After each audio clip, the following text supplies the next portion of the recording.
pieni projekti meneillään nyt. Tämähän olisi vähän sellaista kesähommaa enemmän, mutta täällä tuli nyt nämä plussakelit. Olisiko nyt 0 vai +1 aste? Huomenna pitäisi olla 2 astetta plussaa, niin tässä ohjaamossa hais home. Se johtui siitä, että tässä oli vanerilattia tässä, niin kuin näissä on monesti sellainen vaneripohja laitettu, kun tässä on tällainen jännä mutka tässä jalkatilassa, niin siihen tehdään sellainen tasainen vanerilattia. Sen vanerilattian päällä oli laitettu sitten sellainen kangasmatto, missä oli kumipohja. Ja sitten sen kangasmaton päälle oli laitettu vielä, se oli niinku sellainen koko lattiamatto tyylinen juttu. Ei ollut mikään alkuperäinen.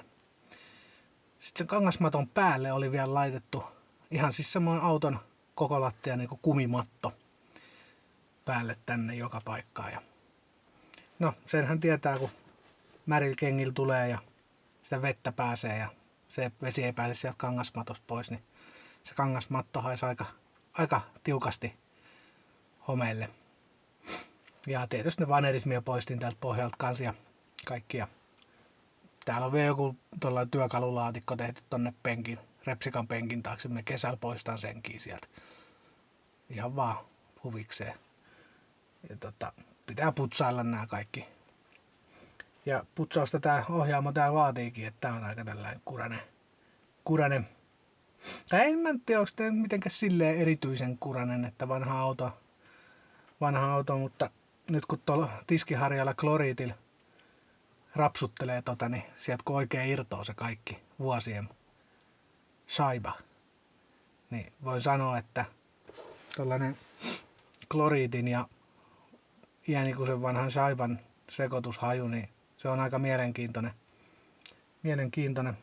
Kai ne hajut tosta kuolee kyllä, mutta se homeen hajuhan on tohon mattoon, koko lattia kumimattoon, mikä toi originaali matto tossa on, niin tarttunut siihen, niin tuo kloriitti kyllä vie sen hajun pois ja tappaa homeitiöt sit myös. Ja näistä homeitiöistä mulla olikin nyt ihan oma juttu, tai oikeastaan ei homeitiöistä sinänsä, vaan homeenpoistoaineista. Niitähän myyään. On esimerkiksi sellainen erittäin kallis Mellerud homeenpoistospray-pullo. Oliko siinä puoli litraa siinä suihkepullossa ja hinta oli joku 13 €. Siinä on litrahinta aika kohillaan. Ja sitten oli myös halvempi versio. Me kärkkäiseltä kattelin, että Silit Bang Zero Black Mold -niminen spraypullo, 750 millilitraa. Se oli enää 3,5 €, jotain semmoista. Et siinä alkaa olla hinta jo ihan kohillaan, että se ei ollut niin kallis, mutta se Mellerudi oli kyllä. Oli kuitenkin 13 €, niin se on aika suolainen hinta. No mä sitten selvitin vähän asiaa ihan uteliaisuutta, että kloriittihan tappaa homeita ja varsinkin tuolla etelän maissa, niin Espanjassakin niin tuo kloriitti on sellainen yleispuhdistusaine. Sillä kyllä pestään ja puhistetaan kaikki pinnat ja homeet myöskin.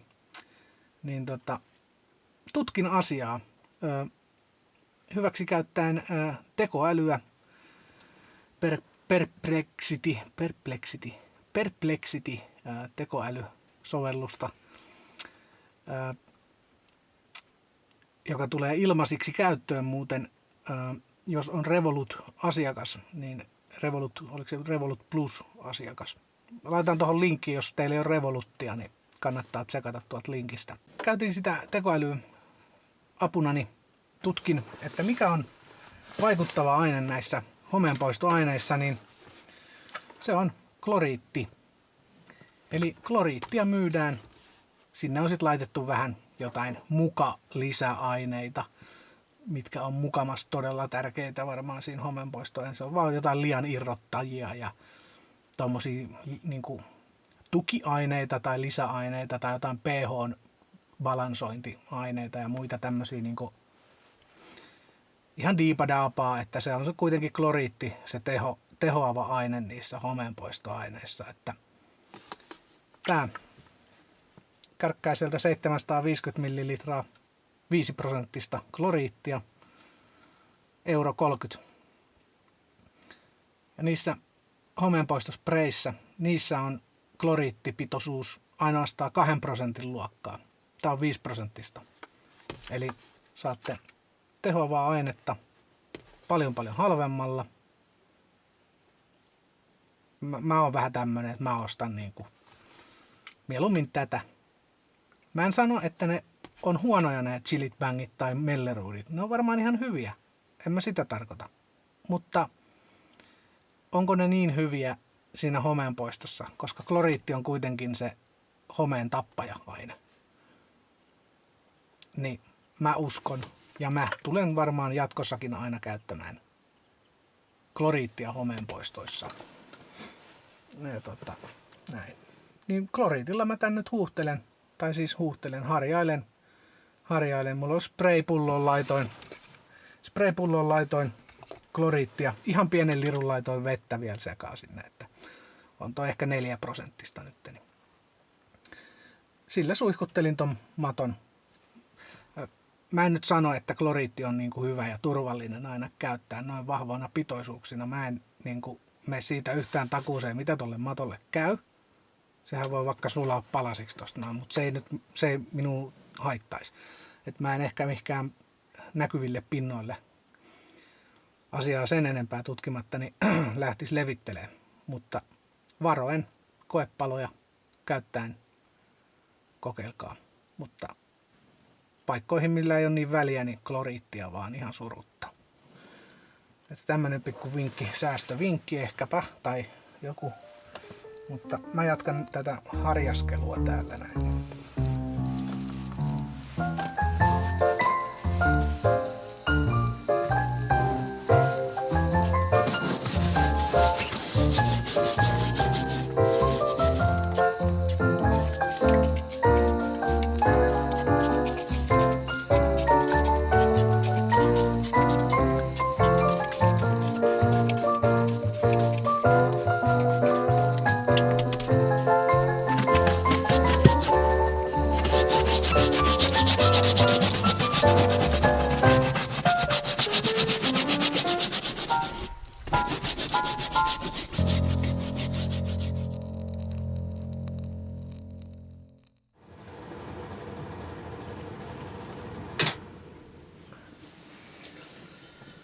Joo, huomenta päivää. Täällä on nyt ollut yön ajan. Eilen alkuillasta laitoin lämpärin hallilämmittimen tänne lämmittämään. 14-15 tuntia se on tossa lämmittänyt tätä autoa. Täällä on mukavan lämmin ja sammutin sen tässä nyt, ettei höhellä tonne. Eilen illalla tosiaan niin aloin käymään vähän läpi tätä. Aloin ottaa vähän tapetteja tuolta repimään noista kosteista paikoista. Täällä tosiaan on sitä kosteutta, joka ostotilanteessakin oli tiedossa, eli ruokailuryhmän viereinen ikkuna, eli tossa ikkuna selkeästi ikkunan alareunasta, kuten kuvasta näkyy, ja kun tapettia otin pois, niin näinhän se on ikkunan alta vuotanut ja se on kastellut ton seinän oikeastaan tonne alas asti. Mä otin sieltä tapetta ja revin irti, että kuivahtaa sen minkä kuivahtaa. Sehän nyt kastuu siitä kyllä uudestaan niin kauan kun ikkuna tiivistetään uudelleen, se on sitten kevään hommia, mutta myöskin mä sitten revin tuolta alkovista myös, kun alkovissa on molemmissa nurkissa, etunurkissa on kosteat täplät, niin revin tapettia tosta kuskin puolelta sain revittyä sormineen tapettia, kun siinä oli tapetti vähän revennyt, niin sain siitä otteen. Sain tapettia aika hyvin revittyä sieltä esiin ja sehän on sitten aivan musta ja märkä, ihan sormella koskettain märkä. Se on ihan märkä. Oli tääkin ikkunan alla, niin tos noin, niin se tapetti lähti ihan leveänä suikaleena siitä helposti irti, että sekin tuntui, se tapettikin tuntui sellaiselta nihkeän kosteelta, että ei hyvä, mutta odotettu. Näin mä tän niin kuin olin aavistellut ja suunnitellutkin, että toi seinä tosta lähtee, vaneri leikataan auki ja poistetaan, pitää nämä sohvat tästä ensin purkaa pois tieltä ja sitten ikkunasta ottaa ton ikkunakasetin tää sisäpuoli irti, että pääsee vaneri irrottelemaan tosta. Toiveissahan tietenkin on, että homma olisi helppo ja nopea, mutta sitähän se tuskin on. Sehän on, että toivottavasti vahinkoa ei ole sen laajemmalti. Kosteusmittarilla, millä mä nääkin löysin, ja täytyy todeta, että hyvin löysin, että kyllä se halpa kosteusmittarikin ihan oikein näyttää. Mitähän mä olin sanomassa? Mulla nämä jutut aina lentelee. Niin. No, kuitenkin tässä pitää nyt alkaa purkuhommia, viedä nämä patjat johkuu kevään ajaksi. Toivotaan, että tästä nyt kalu saadaan leivottua. Kyllähän tässä hommaa on, että tosiaan että toivotaan, että hommat on tämän laajuiset, mitä ne nyt näyttää olevan, eikä laajemmat. Että kovin paljon mä en kyllä laajempaa hommaa tähän ala tekemäänkään, että mä ostin tämän auton vähän sillä, että jos viat ja vauriot on tämänlaiset, niin sitten se on ok, mutta jos täältä nyt löytyisi jotain vielä laajempaa, niin mä en sitten alkaisi laittamaan itse tätä, että sit saisi joku muu ottaa homman, että mä nyt katon tän kevään, että mä puran ja tälleen, että miltä tää niinku vaikuttaa tää homma, että onko tää meikäläisen tehtävissä tän kevään ja kesän aikana, että kun juttu on vähän niin, että pitäisi reissuukin joskus päästä ja näin, että kyllähän täällä nyt on sellainen mökkihaju nyt tullut, kun noita on repinut auki, että ja lämpöä laittanut, niin se vaan, että mä toivon, että se mökkihaju tulee nyt näistä mitä on revitty auki, eikä silleen, että se on ihan joka paikassa samaa kosteutta, että siinä mielessä tää ei yllättänyt, mä tiesin tän, mutta kyllähän se aina sitten, kun sen konkreettisesti näkee ja ottaa esille, niin kyllähän se on silleen, että no niin, tästä homma nyt on, että ei muuta sitten kun alkaa tekemään vaan, että kai sitä ihmisellä aina on jonkunlainen toive, että se ei olisikaan niin paha kuin se on. Mut aletaan hommiin.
Sammutetaan sitä puhallin täältä. Päivä 2. Nyt tilanteet on selvennyt. Pohjustetaan tätä sen verran, että tosiaan kun autoa ostin, mulla oli kosteusmittari. Mä mittasin, että Alkovin etupäädyissä on märät läikät. Ja näin ollen Alkovi menee uusiksi. Se oli jo ostotilanteessa selvä. Että huolimatta siitä, onko sillä vähän vai paljon kosteutta, niin koko Alkovi menee silloin uusiksi. Se on vaan niin näissä asuntoautohommissa, että jos vähän on märkää, niin yleensä se tarkoittaa, että sitä märkää on aika paljon sitten enemmän kuin mitä se antaisi aluksi ymmärtää. Ja Toinen paikka oli tää ruokaryhmän ikkunan alareuna antoi märkiä lukemia, joten se seinä oli myös toinen paikka, mikä menee uusiksi. Tässä samassa lopputulemassa ollaan edelleen, eli alkovi menee uusiksi ja ruokaryhmän seinä menee uusiksi. Jälki on aika rumaa, mutta odotettua. Eli tosiaan niin asuntoautoissa, jos on yleensä vähääkään märkää jossain, niin voi sanoa, että se on sitten tosi märkä. Ja se alue on huomattavasti suurempi aina kuin mitä on mitattu. Vaikka jollain kosteusmittarilla, että se on niin sanotusti, se on yleensä aina huomattavasti pahempi kuin mitä mittareilla tai muuten ajatellaan ja odotetaan. Ja niin se on tässäkin, varsinkin toi alkovi on aika huomattavasti pahempi mitä odotin, mutta se ei siis muuta sinänsä sitä tosiasiaa, että alkovi menee uusiksi. Se menee ihan yhtä lailla uusiksi nyt, mutta jälki on aika ruma. Että kuskin puoli on huomattavasti pahempi kuin repsikan puoli. Molemmat on aivan järkyttävän huonoja muutenkin kyllä, mutta varsinkin toi kuskin puoli, se on niin kuin tuolta ylhäältä asti toi keulaosa ja sitten tonne alashan se vesi valuu tietysti. Niin. Ja sitten repsikan puoli, se on niin kuin lähinnä vaan tuolta alareunasta. Ja se, että mistä se on todennäköisesti, ainakin toi repsikan puoli, niin on todennäköisesti tullut tuolta äärivalosta. Siinä on äärivalot tuossa repsikan oven yläpuolella tuossa alkovin alareunassa, niin siitä se todennäköisesti äärivalon tiivisteistä on tullut varsinkin tuohon repsikan puolelle. Kuskin puolesta en tiedä, että onko siellä sitten varmaan yhdistelmä äärivalon vuotamista sekä etu- tai kattosauman vuotamista, en tiedä nyt sitten, mutta se on sen verran pahempi, että tai sitten se on vuotanut pitempään ja se on imennyt sitä tonne ylös.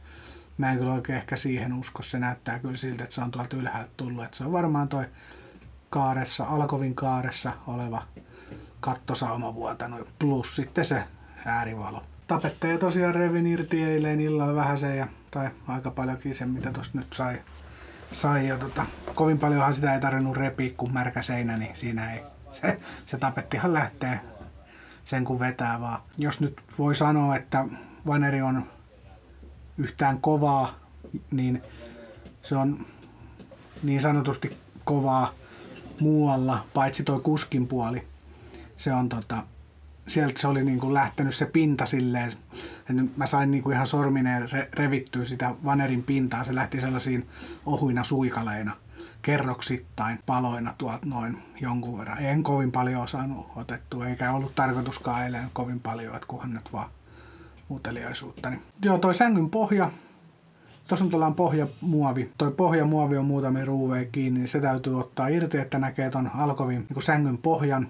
Sängyn pohjakin siinä menee todennäköisesti uusiksi ja rimotukset sieltä uusiksi. Ja mä en nyt tiedä minkälaisen rimotuksen mä teen tonne alkovin tonne mutkaosaa.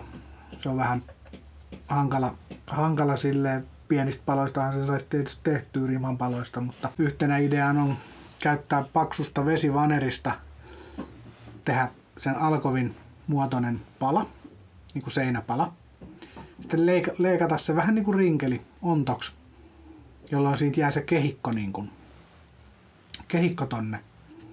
Sitten sen saa ruuvattua ulkopuolelta sieltä listasta kiinni, jotain koriliimaa väliin. Se voisi olla yksi idea. Tai sitten se on tehtävä rimapätkistä. Jotenkin jiiriin ne sahattava sieltä sitten, mutta en tiedä, katsoin nyt kun purkaa ensin noin vanerit ja muut tuolta pois, että mitä sitten tekee. Sitten toi sängyn pohja tosiaan, niin sinne sitten kanssa. Sängyn pohjaa mä varmaan vedän ihan perusuretaania, markettiuretaania tohon niin kuin sängyn pohjalle eristeeksi. Lattiatasoonhan sen pystyy laittaa, se ei tuolla katossa pysy siinä laittovaiheessa, mutta lattialle Ja tuohon sängyn pohjaahan sen pystyisi laittaa, että uretaani varmaankin. Että saa nyt nähdä. Mutta tosiaan uudet vanerit, rimat, kaikki. Kattoa mä en ole vielä niin kuin kattotapettaja lähtenyt vielä vetelee irti. Et sekin täytyy tuon Alkovin osasta ottaa irti. Se on pakko kattoa. Kyllähän se todennäköisesti uusiksi menisi. Siellä on sitten vähän mutkaa tulee siihen vaneriin, että sitä mä en tiedä sitten, miten se onnistuu. Tässä nyt onhan tässä hommaa. Taas vaihteeksi. Eikä ole aika pitkäksi. Tietää mitä ensi kesään tekee. Ei tarvi Korkeasaaren reissuja suunnitella. En ole kyllä siellä ikinä käynyt enkä ole ollut menossakaan, mutta joo, mä en nyt tiedä. Sehän voi olla, ettei tästä tuu mitään. Että tää menee varaosina myyntiinkin. Sekin voi olla mahdollista. Et mä tän tosiaan ostin sillä mielellä, jos mä saan halvalta, niin mä ostin tän sillä mielellä, että katsotaan mitä tulee. Ja tässä nyt on katsottu ja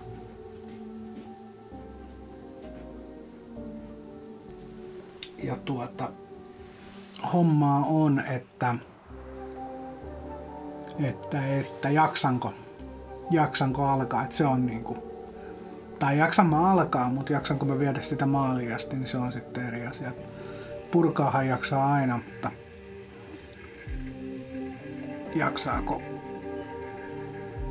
jaksaako alkaa sitten. Että kyllä mä nyt tässä on nyt aikaa.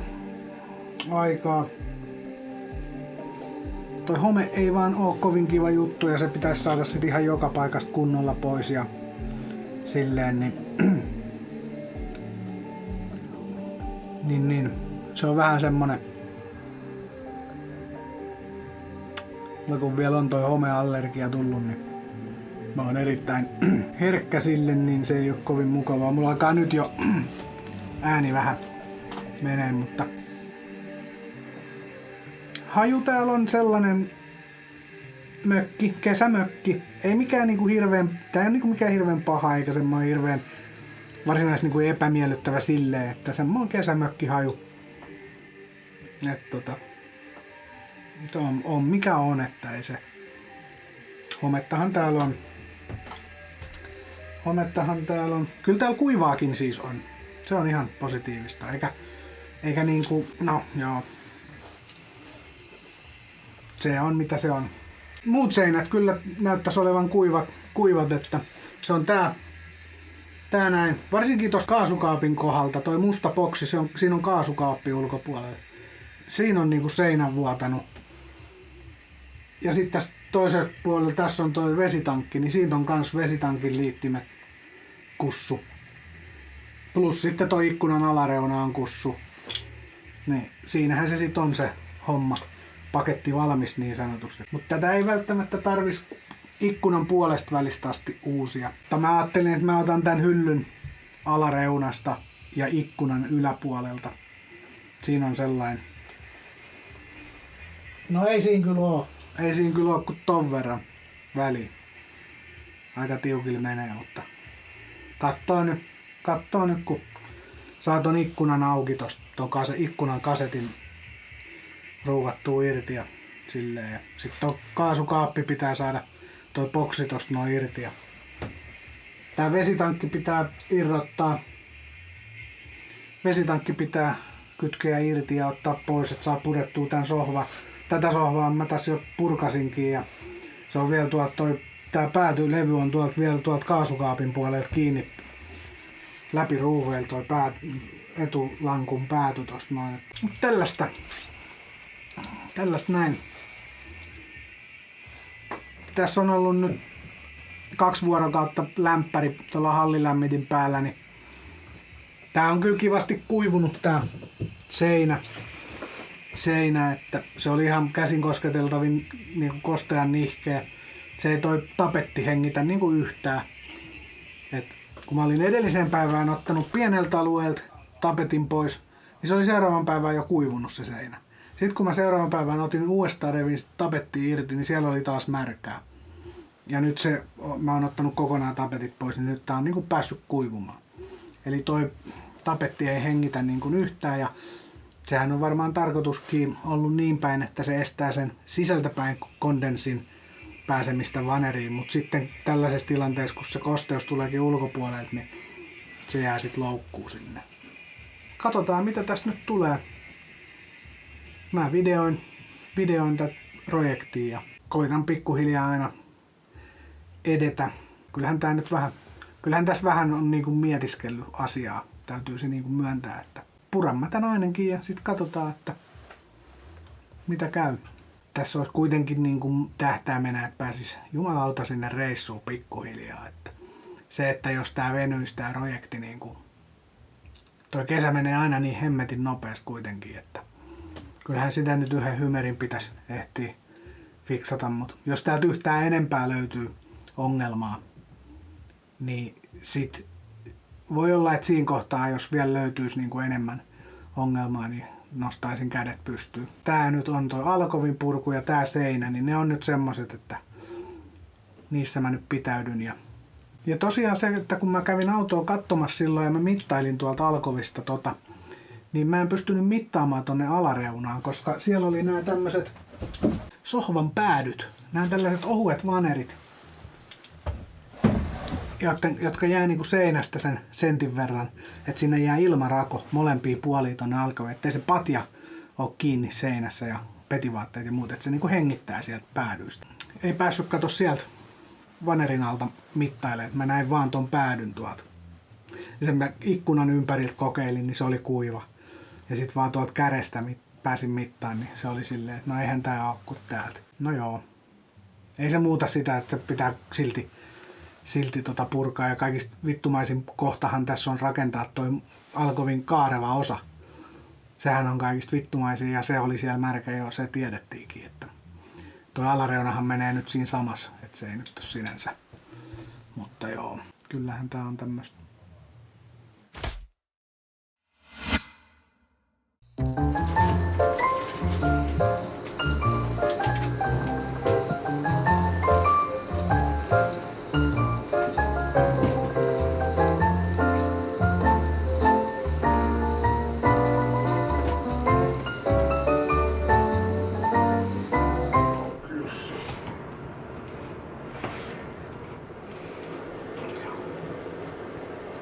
Joo, pientä lämpöä laitetaan tänne ja ruvetaan repimään. Tää on nyt ihan repimishommaa tää sängyn pohja. Me tossa päivällä yritettiin tätä sängyn pohjan muovia. Täällä on tällainen muovialusta.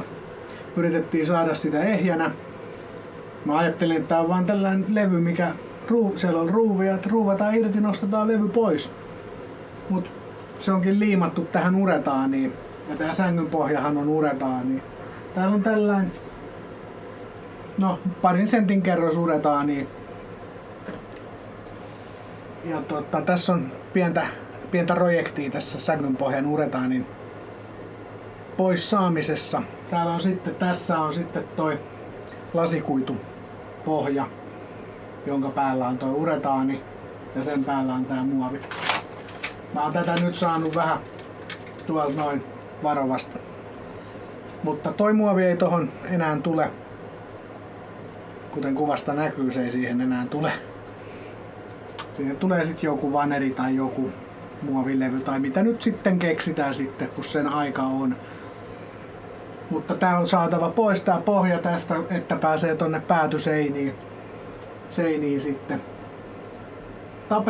Tapettiin revin pikkusen tuolta päädystäkin. Tuolla on ihan pikkusen päätyikkunan vasemmasta alanurkasta on ihan pikkusen tullut kosteutta, ei mitenkään pahasti. Et toi etuseinä näyttäisi olevan kuiva.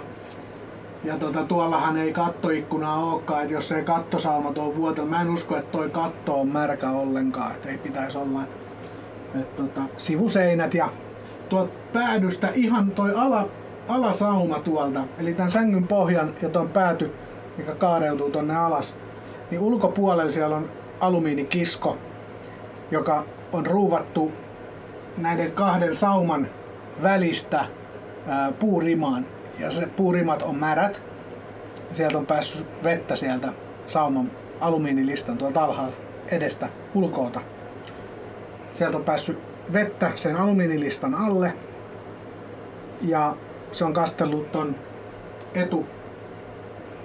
eturiman ja se lista ei ole näin ollen enää kunnolla kiinni siellä. Sieltä näkyy valoa läpi ja se on ottanut ton verran kosteutta toi vanerin reuna tuolta eestä.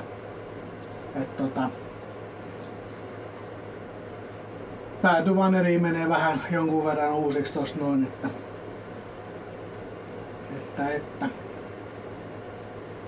Mut katsotaan, tää nyt pitäisi saada ihan ensin purettua kaikki vaan pois, että näkee, että näkis vähän. Mut joo, en mä näitä suojalaseja tarvita nyt. Aletaan vaan hommia.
Kun ei lähde tuolta reunoista toi muovi irti, kun se menee toi muovi tälleen. Mä en tiedä millä se on siellä kiinni.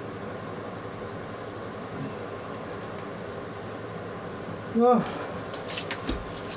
Mut tästä uretaan niin nyt on. Nyt mun pitää vähän varovasti tästä lähteä kaivamaan, että mä näen, että mitä täällä on alla. Tässä on lasikuituu tää. Ja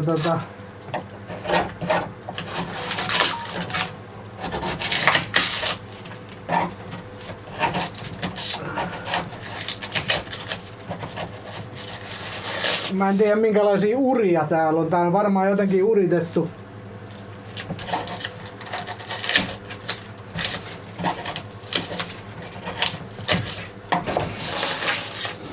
Tossa on vissiin joku ura.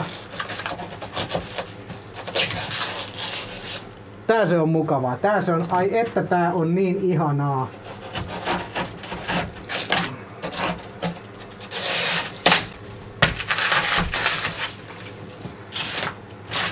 Tää on nyt vähän sille, mä en oo nyt vielä keksinyt mitään niinku järkevää tapaa tähän poistohommaan. Mä varmaan tässä työn lomassa jossain vaiheessa keksin jonkun järkevän keinon tähän, mutta nyt mä haluan vähän tästä kuoria esille, minkä näköinen tää on täältä. Ja sit mä tiedän mitä työkaluja mä voin käyttää.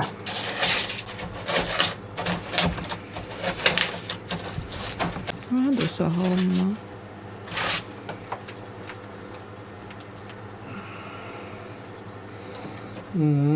Vähänkö tästä tulee sotku?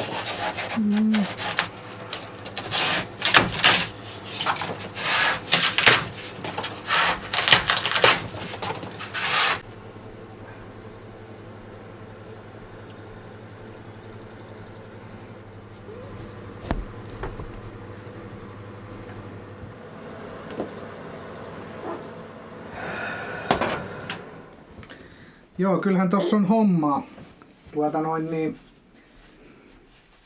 Ja sotkusta on.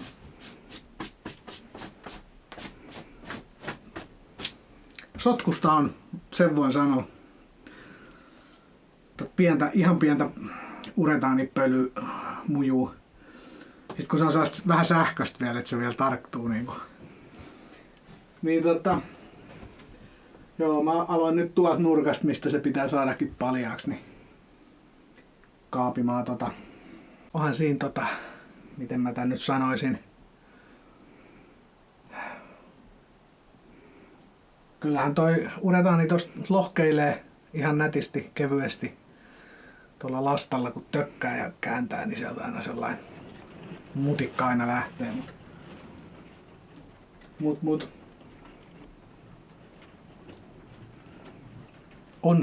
on siinä kyllä kaapimista, jumaleissani. Mä vedän ensin noin reunat, sitten on keskikohta, jos tuot keskikohtaa itse asiassa edes tarvii kaapia. Mä aloitin tosta keskeltä ihan uteliaisuuttani vaan. Mut sitten Sofia sanoi, että miksei siitä keskeltä otat, kun tuolta reunoistahan se pitäisi ottaa, niin sit mä ajattelin, että no niin. Miksi mä siitä keskeltä otin? Mut otin nyt kuitenkin. Joo. Nyt on ruoka-aika ja jatketaan huomenna.